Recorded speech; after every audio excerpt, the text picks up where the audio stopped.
Olá, pessoal! Hoje eu venho falar para vocês de um conteúdo muito importante que está dentro do assunto de doenças parasitárias. Por isso, se liguem na dica de hoje.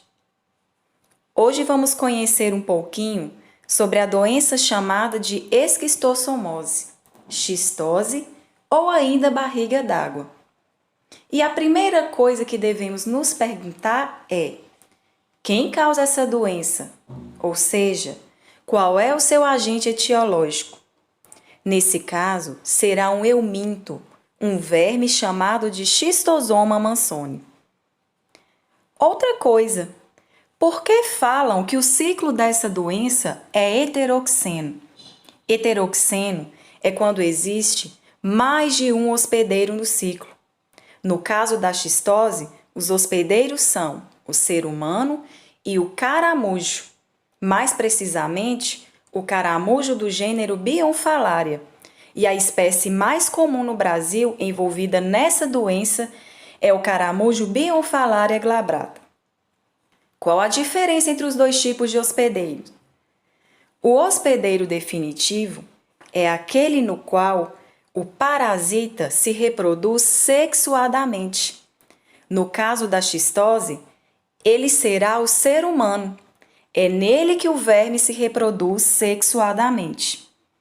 Já o hospedeiro intermediário é aquele no qual o parasita se reproduz assexuadamente. E no caso da xistose, ele será o caramujo Bionfalaria glabrata. Vamos conhecer agora um pouco melhor sobre os ciclos de vida dessa doença. Tudo irá começar pela pessoa infectada, já que ela portará o verme adulto. Quando essa pessoa, então, defecar, ela vai liberar em suas fezes os ovos do verme. Se esses ovos entrarem em contato com a água, de dentro deles sairá a larvinha do verme conhecida como miracídio.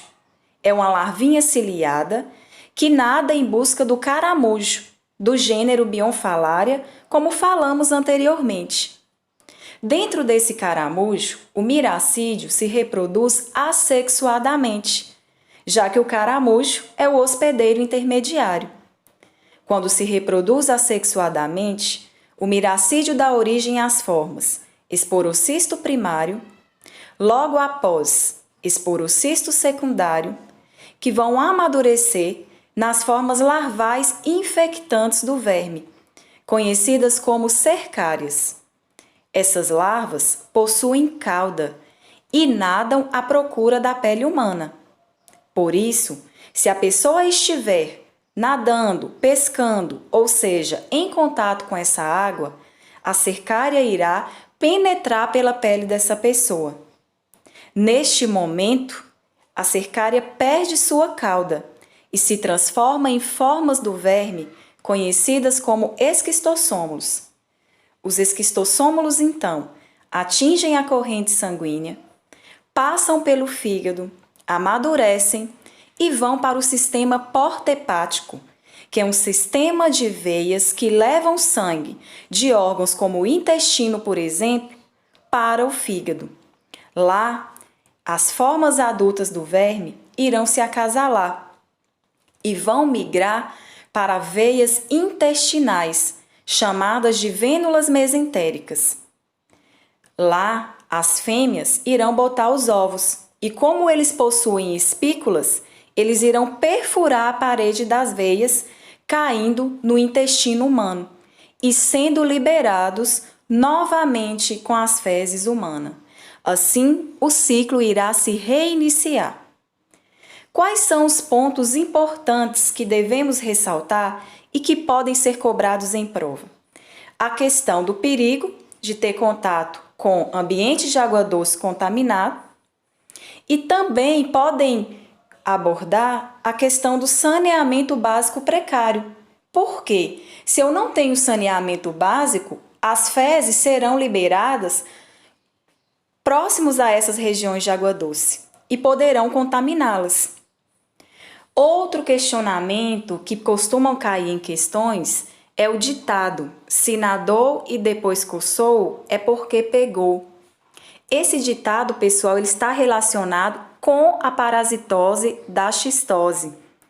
E há um sintoma que pode aparecer quando a larva cercária penetra na pele humana, que é uma coceira, que nós chamamos de dermatite cercariana. Então, prestem bem atenção nesse ditado. Outro questionamento que eles podem colocar em alguma questão é com relação ao caramujo. Para que o ciclo se complete, é necessário o caramujo, pois sem ele, o miracídio, que é a larva não infectante, não consegue se transformar em cercária, que é a larva infectante. Por isso, o controle de caramujos do gênero Bionfalaria é uma medida a ser tomada para diminuir os casos da xistose.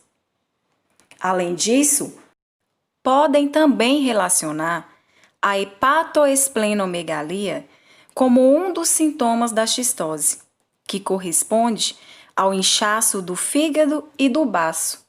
E isso acontece porque as formas adultas do verme habitam o sistema porta-hepático, que é aquele conjunto de vasos que nós falamos que levam sangue para o fígado.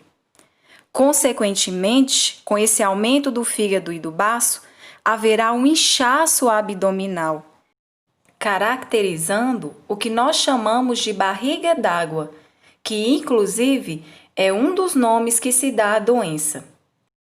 Com relação ao tratamento, tem-se o medicamento Praziquantel. Bem, pessoal, ficamos por aqui. Essa foi a dica de hoje. Acredite, força e foco. Vamos continuar juntos. No próximo vídeo, trarei resolução de questão sobre esse assunto.